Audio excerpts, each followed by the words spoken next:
number 7 of the Lifestyle Empowerment Podcast. On today's episode, I'll be discussing my top 5 favorite supplements or my current go-to supplements that I like to use for myself or that I like to prescribe to majority of my clients as well.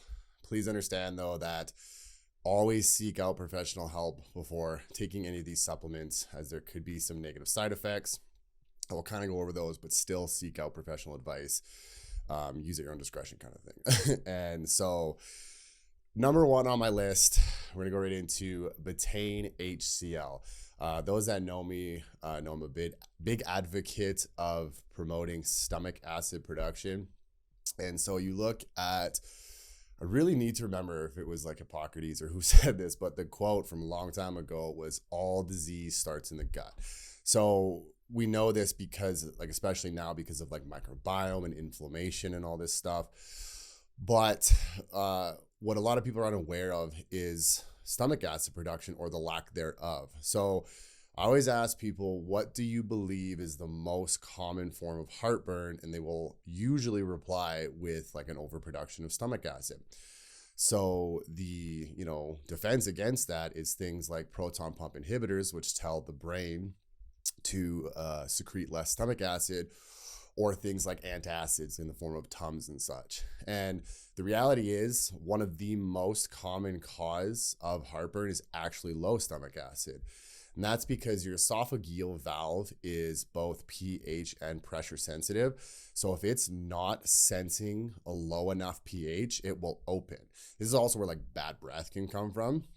Also, if you don't have enough acidity in the stomach, your stomach essentially needs to churn to digest food, which places pressure on that esophageal valve, causing it to open as well. And that's the most common form of heartburn. And so by taking proton pump inhibitors or antacids, you're actually exacerbating or can potentially exacerbate health conditions. If you look into the research, you can see that these PPIs and antacids are linked to like every known major disease. And that's because with the reduction of stomach acid comes, well, one, poor assimilation of nutrients, especially very crucial nutrients for one's health, like B vitamins, for example, and iron. But also it creates this optimal environment for things like bad bacteria to grow. And so, like, for example, my own experience, a bacteria known as Streptococcus, it's found on your skin and in your saliva and such. If you don't have adequate amounts of stomach acid and you're just like constantly swallowing and whatnot, it gives an optimal environment for that bacteria to overpopulate and lead to health complications. So stomach acid is ridiculously important.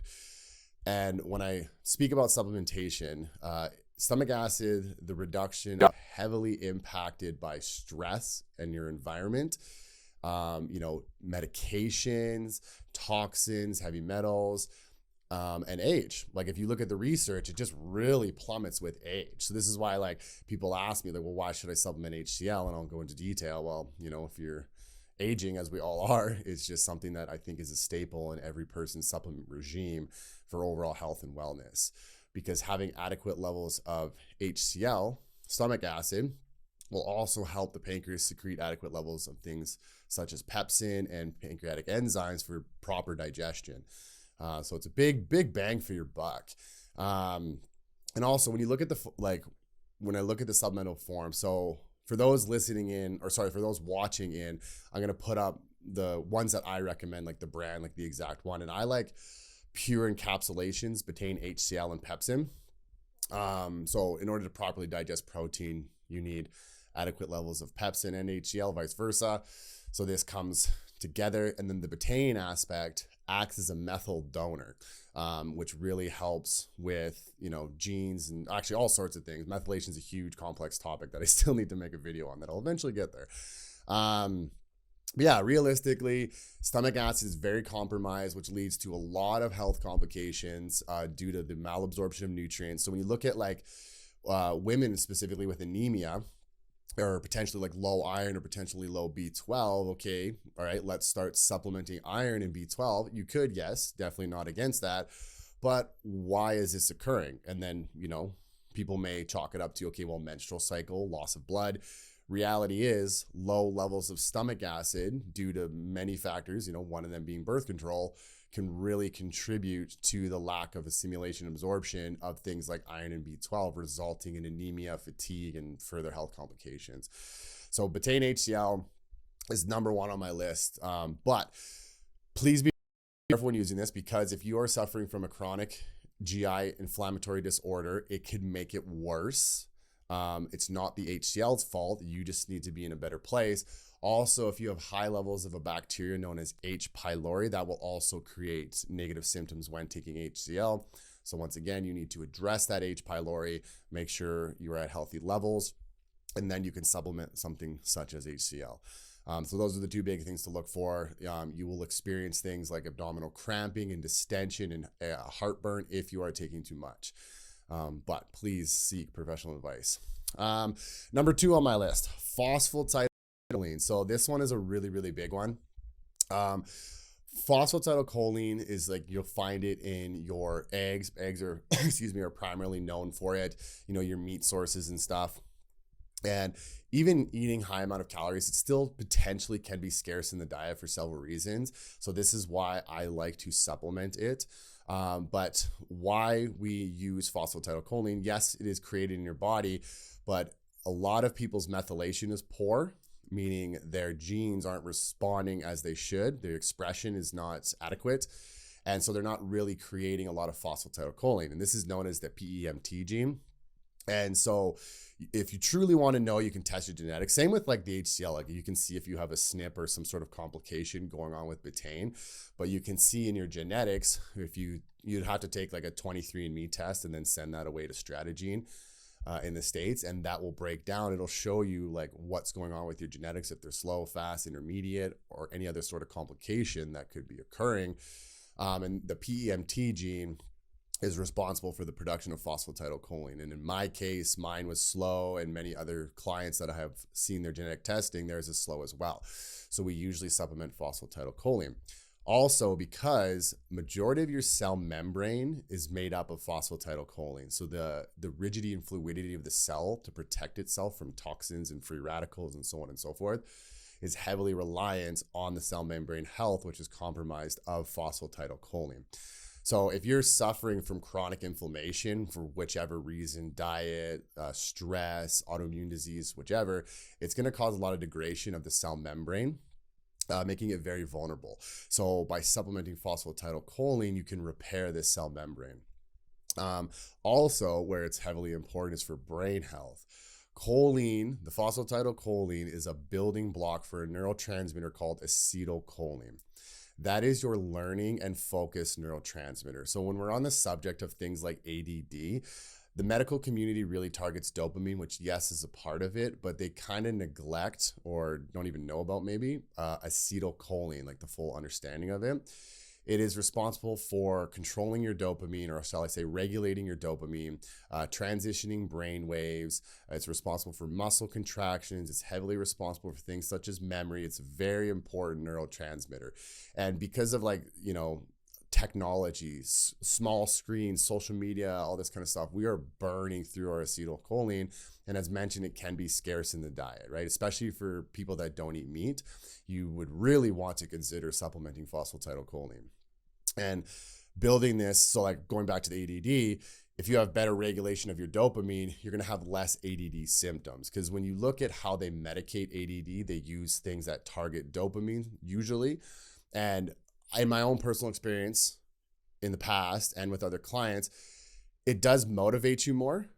And that motivation improves the focus because you are more motivated to be focused, but the actual focus is not as effective as it could be if you improved acetylcholine levels. Not to mention, we all know medications have side effects, right? So that's really huge for brain health and neurotransmitter production. It's also very important for liver health. It helps transport lipids through the liver. It also helps clear out the biliary ducts. So this is what bile travels through, so you can digest your fats properly, get rid of toxins and bacteria. Quite a few mechanisms of bile. A lot of people can be suffering from congested biliary ducts, so they have poor bile secretion. or just efficacy, we will say. So choline really helps with that as well. It's also been shown to repair or help protect intestinal walls. So people with like autoimmune diseases such as ulcerative colitis and such could probably benefit this as well in terms of their GI inflammation. So there's a few things there. And my go-to for the phosphatidylcholine supplement is Body Bio. Now, this one is pricey, but is definitely worth the money because not only is it liposomal, which means double barrier bonded, so it survives the digestion better, so you get more delivery of it, but also it contains the 3 major important forms of phosphatidylcholine. So for me personally, that was a big game changer.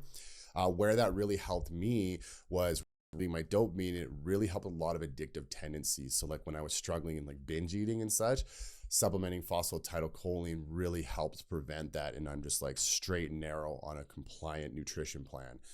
So I love phosphatidylcholine. That's definitely a go-to for me. Number 3 on my list, methylated B vitamins. So a lot of people, like, yes, we get B vitamins from our food and stuff, but a lot of people, as mentioned, have poor methylation, which is the act of turning specific genes on and off, whether they are good or bad. And a lot of people have a genetic SNP, which is a single nucleotide polymorphism, which is a genetic defect, and one known as MTHFR, so methyl tetrahydrofolate reductase. And essentially what that means is they have trouble starting their vehicle, okay? They have trouble starting this methylation cycle to promote health and wellness. And so this is where B vitamins, they act as big methyl donors. They can really help start your engine, really promote that methylation cycle, especially the folate cycle. So they're also heavily responsible in energy production along the electron transport chain and assimilation of your macronutrients, carbs, proteins, and fats. B vitamins are super, super important, as we all know.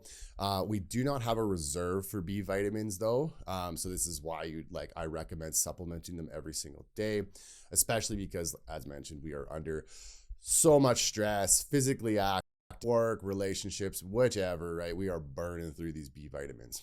And so when you look at supplementation, like the quality is like for any supplement is super important, but like, let's be like really important for when you are talking about B vitamins, because if you're investing in the non-methylated forms, so like you look at the methylated forms like methylcobalamin, tongue twister there for me.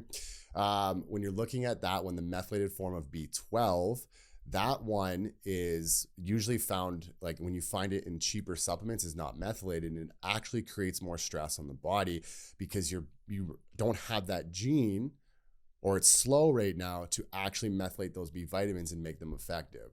So a lot of the times when you see, like, yes, I believe it's B2 riboflavin that instigates that very neon colored urine, but some of the time, most of the time, shall I say, it's due to either a poor B vitamin malabsorption or the stomach acid, because as mentioned in the HCL, you need adequate levels to properly assimilate your nutrients, especially ones such as B vitamins. So when you use, my go-to for this one is Quicksilver Scientific. Now, it is a little difficult to get because they do not contain, well, for people in Canada, because they do not contain the French label. So you kind of need a hookup. I try to get a lot of it. But that one I have found is one of the best in terms of methylation, because not only does it contain other nutrients that support methylation, but it's just a very high quality and it's liposomal. So you want to try to go as liposomal as much as possible, because, if you're in a health compromised state, you're going to have poor absorption. So liposomal is your best bet. So that one it contains phosphatidylcholine as well. It contains trimethylglycine. It's a good, very, very good product. And I found really good results with that in terms of genetics. And also, like, it's such a complete supplement, you can eliminate other potential methyl donors like SAMe, acetylmethionine, and so just kind of big bang for your buck. So that one's definitely my go-to, because B vitamins are super, super crucial. And I guess actually I'll jump back. Dosages and stuff are super dependent on the individual. So like I don't want to say too much about dosages, but when you're talking HCL, I recommend, if you go with the pure encapsulation, starting with 1 pill per meal and see how you feel, and maybe work your way up to 2 or 3 pills per meal. Take a couple bites and then take your HCL. But please remember, consult a professional, right? Because There are potential negative side effects. Phosphatidylcholine, I would say anywhere from 1 to 4 grams, depending on the individual. Once again, if you truly want to know whether you need to supplement something like phosphatidylcholine, you can have your genetics checked. But if you have like ADD symptoms, memory problems, chronic inflammation, gut health issues, like you're going to want to supplement phosphatidylcholine to help get over those health issues. Methyl B vitamins, if you're getting a methyl B complex, like a high quality one, in Canada, you can get Pure Encapsulations has a good methyl B complex. You would just take 1 pill in the morning. Would be a good one to take. And if you're using the Quicksilver Scientific, it's just a pump, so 2 sprays, and that would be a good dosage there for any individual, really. Some might need more, but usually it's very impactful, so you probably won't get away with 1 serving. So now, number 4 on my list, magnesium. A lot of people are super familiar with magnesium.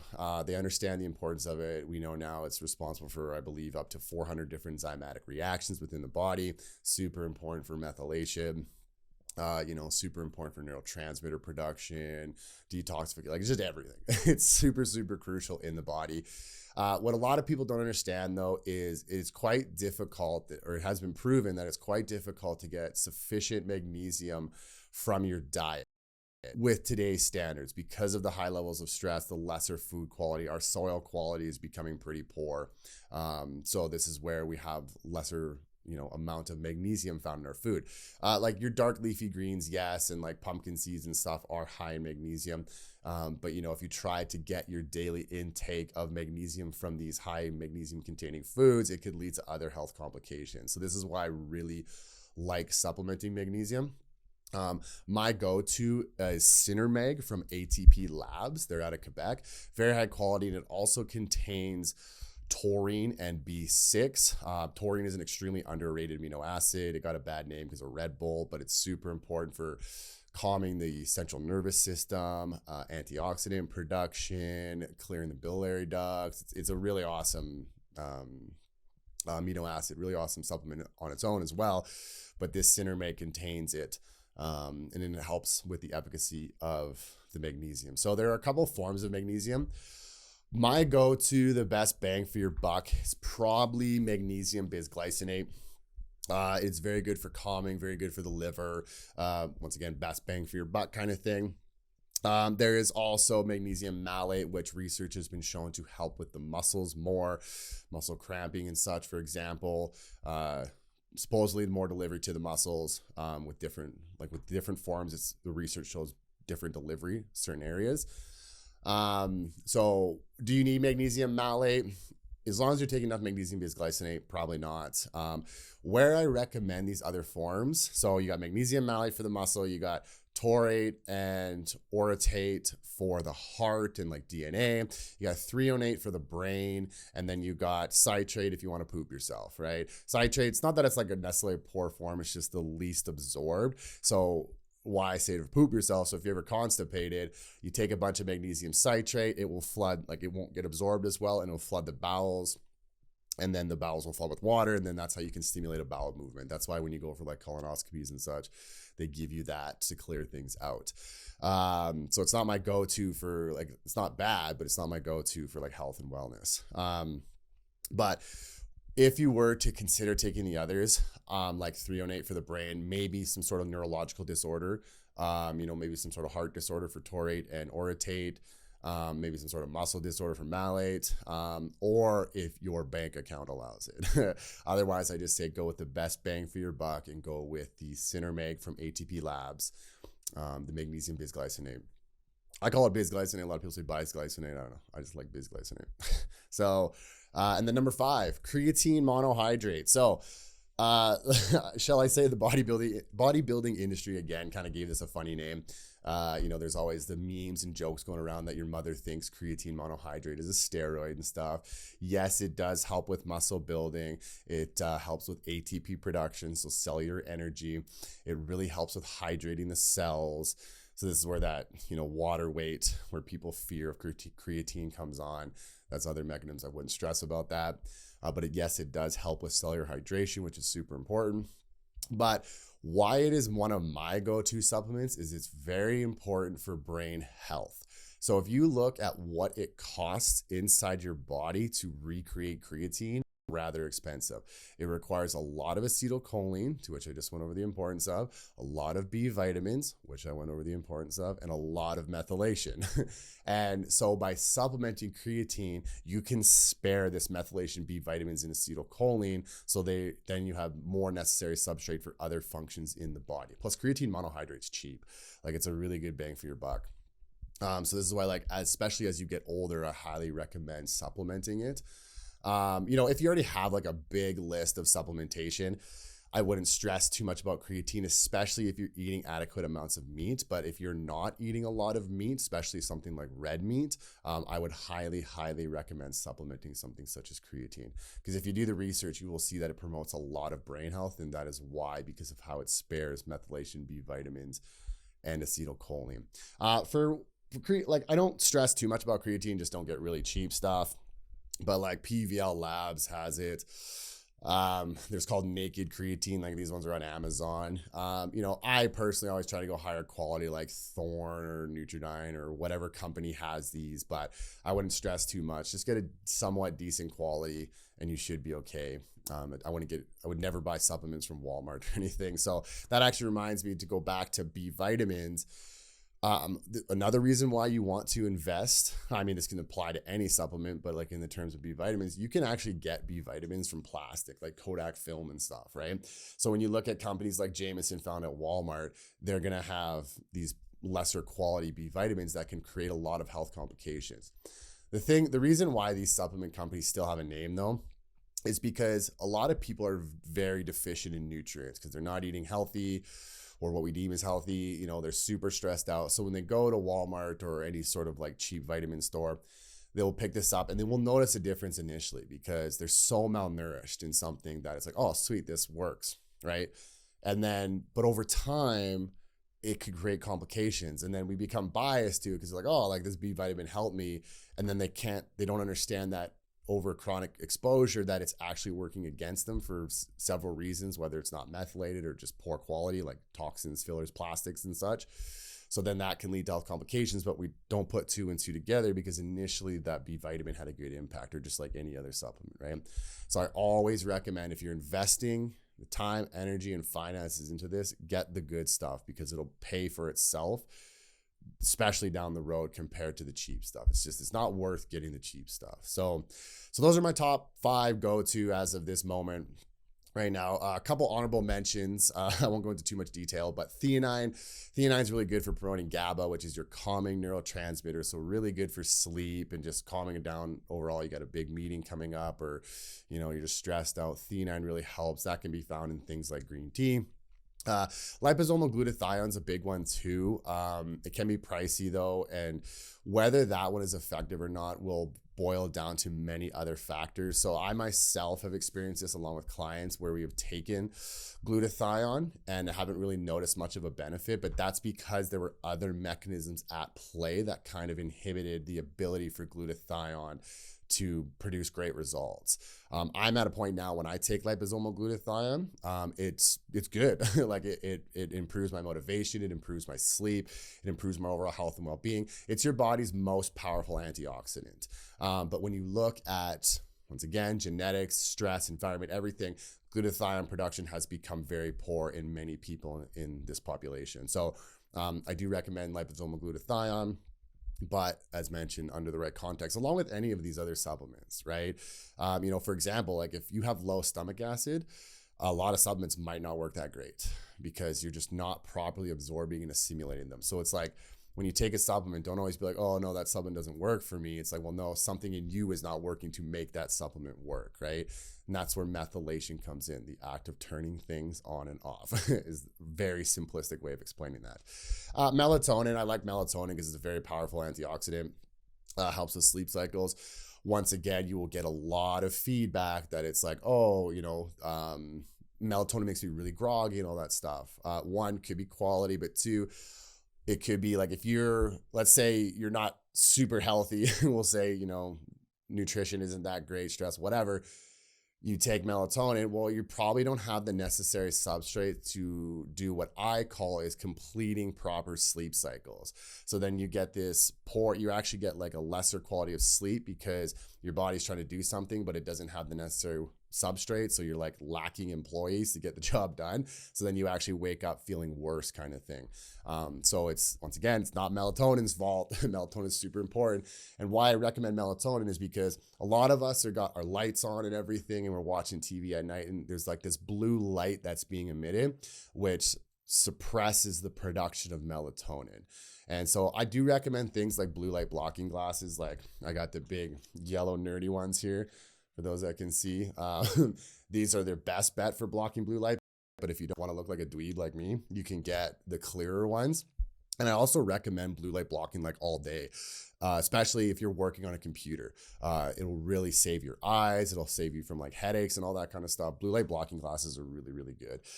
But also too, I believe like phones now have night mode, which I believe is blue light blocking. I know my monitors have it, that kind of stuff. So you can go within your technology and adjust it. So you don't always have to wear the glasses, but still because of house lights and everything, I always wear the glasses every evening. It's a hit with the ladies. And vitamin C. We all know vitamin C is a very powerful antioxidant, but it also really helps with cell membrane health. It's just overall really good for the body. Many of us are not eating enough fruits and vegetables and such. So I like supplementing vitamin C. I guess for theanine, I wouldn't be, in terms of brands, I wouldn't, once again, just get decent quality. I personally use CanPrev. It's a good bang for your buck. It's 225 milligrams per pill. I'll take anywhere from 1 to 2 pills. Specific contexts, whether I'm stressed out, filming a podcast, or going to bed. Liposomal glutathione, that's going to be heavily dependent on the individual. I'm not really going to get in that one. Designs for Health is a really good one. If you need glutathione, injectable glutathione is the way to go, but you're going to have to seek out like a naturopath or something like that to get that prescribed or done. There's a clinic here that I went to. It's pricey though. But some people need it. Melatonin, once again, just don't cheap out. And that honestly, they've done research in terms of cancer where people have taken up to 200 milligrams. But for the average individual, anywhere from 1.5 to 20. So it's kind of like an experimental thing. Once again, under proper supervision. Just don't take these things blindly and come back yelling and screaming at me, okay? Please don't. And vitamin C, I use pure encapsulations, buffered vitamin C. I find it's really good, and I just do 2 scoops a day, and I find that's great benefit. It's also very nourishing for the adrenals as well, so it helps with energy and stress and all that kind of stuff. So yeah, those are my honorable mentions. But yeah, my top 5 are the Betaine HCL, Phosphatidyl choline, methyl B complex, magnesium, and creatine. I find those are very good staples in a supplement regime to really help promote health and wellness, cognitive performance, happiness, motivation, all that stuff. And especially important when you're dealing with health complications. So you need to address gut issues, which involve killing bacteria. You need to address autoimmune diseases, thyroid disorders, all that kind of stuff. These will really help with you achieving the best result for that. Okay. So hopefully y'all enjoyed that. Thank you those for listening and watching in. Take care, everybody.